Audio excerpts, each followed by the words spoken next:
আপনার ব্যাটারির পানি শুকিয়ে গেলে আপনি কিভাবে পানি দিবেন বা কোন নিয়মে পানি দিবেন আজকে আমি আপনাদেরকে সেটাই দেখাবো। তো এগুলো হচ্ছে ওয়েট লিড অ্যাসিড ব্যাটারি, অর্থাৎ যেটাকে বাংলা ভাষায় বলা হয় পানি ব্যাটারি। আচ্ছা, তো আপনারা এখন এখানে দেখতে পাচ্ছেন এই সেলে কতটুকু পানি আছে এবং ভিতরে সেলের কি অবস্থা সেটা আপনারা দেখতে পাচ্ছেন। তো এখন আমি আপনাদেরকে বলবো যে কিভাবে আপনারা এখানে পানি দিতে পারেন বা কোন নিয়মে আপনারা এখানে পানি দিতে পারেন, বেশি পানি দিলে কি হবে এবং কম পানি দিলে কি হবে সেটা আমি জানাবো। তো এর জন্য প্রথমত আমি এখানে যে ক্যাপগুলো আছে আমি সবগুলো এখন খুলে নিব।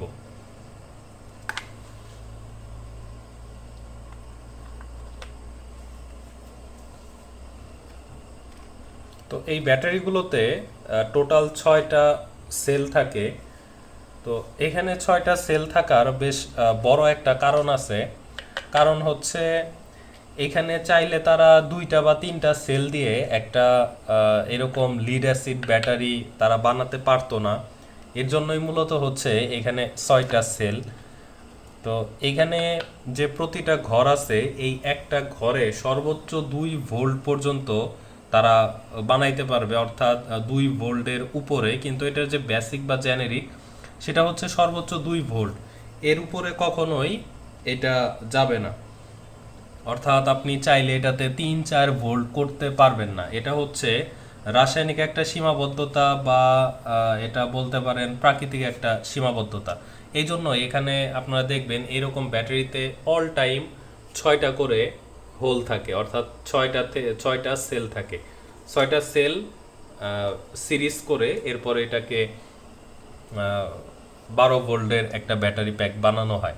তো যাই হোক, এখানে এখন আমি আপনাদেরকে একটু জুম একটু ফোকাস করে দেখাচ্ছি।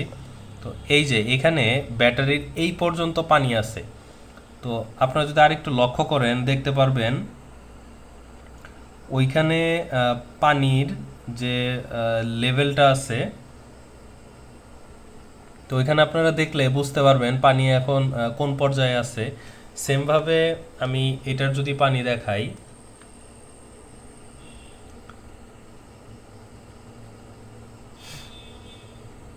এটাতেও সেম একই পরিমাণ পানি আছে। এবং আচ্ছা, এখন আপনারা দেখতেই পাচ্ছেন এই প্রতিটা সেলে আসলে কি পরিমাণ পানি এখানে আছে।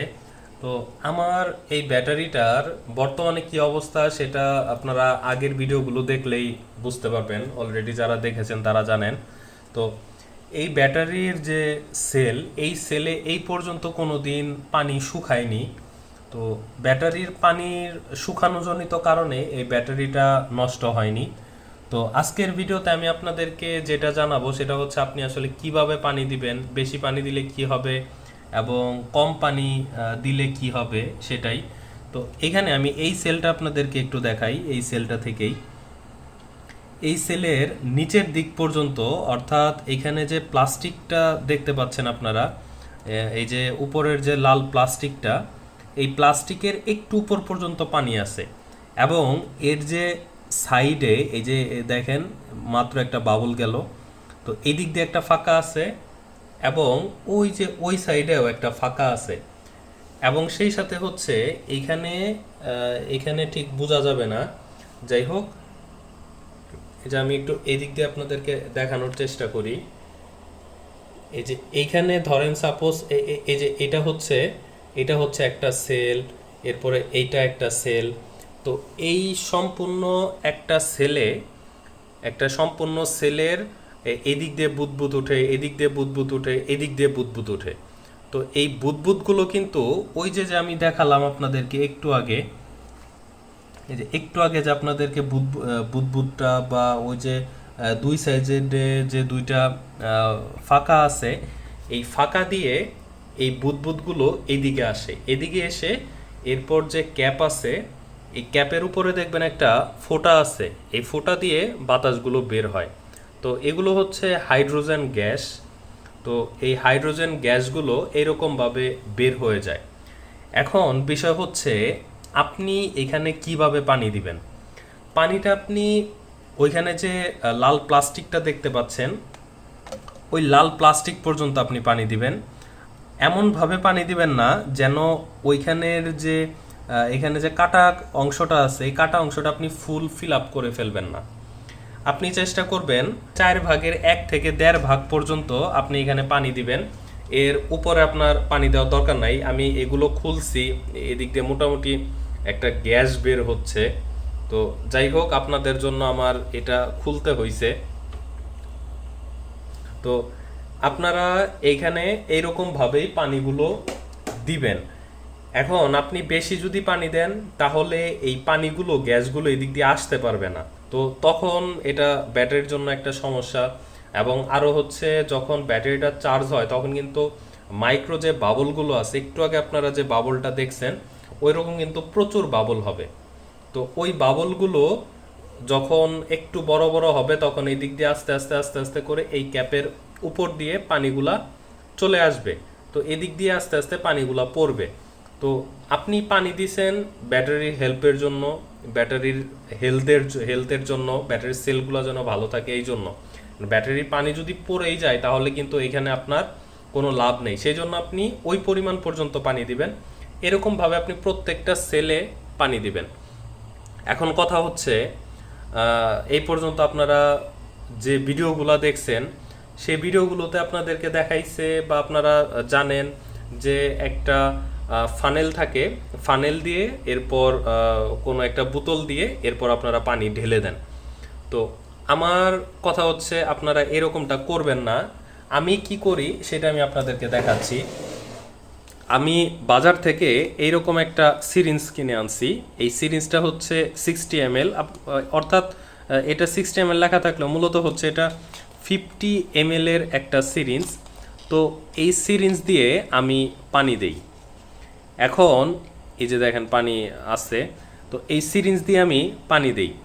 এখন এই সিরিঞ্জ দিয়ে আমি বুঝতে পারি যে কতটুক পানি আমি দিচ্ছি বা কতটুক পানি আসলে লাগবে।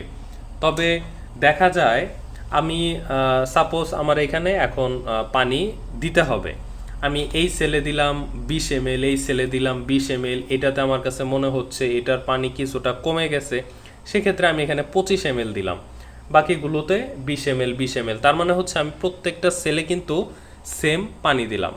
আর পানি দেওয়ার সময় আপনারা একটা জিনিস একটু খেয়াল করবেন, প্রত্যেকটা সেলের ওয়াটার লেভেল বা ওয়াটার যেন এক থাকে। কারণ এইখানে অ্যাসিড থাকে, অ্যাসিডের যে গ্র্যাভিটি থাকে বা অ্যাসিডের যে ঘনত্ব থাকে সেটা হচ্ছে 1250 থেকে 1300 মতো ফুল চার্জ এরকম থাকে।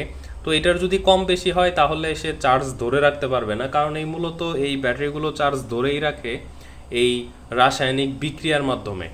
অর্থাৎ আপনার যে অ্যাসিডের ঘনত্ব আছে সেই অ্যাসিডের ঘনত্বের মাধ্যমে নেগেটিভ এবং পজিটিভ সেলের মাধ্যমে এখানে তারা চার্জগুলো ধরে রাখে।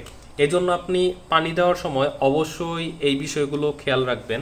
তো আরও একটা বিষয় হচ্ছে আপনারা কিভাবে পানি দিবেন, সেটা হচ্ছে আপনারা আইপিএস বা সোলারটা অফ করবেন। অফ করার পর আপনারা পানি দিবেন। পানি দেওয়ার পরে এরপর আপনারা আবার কর্কগুলা লাগিয়ে দিবেন।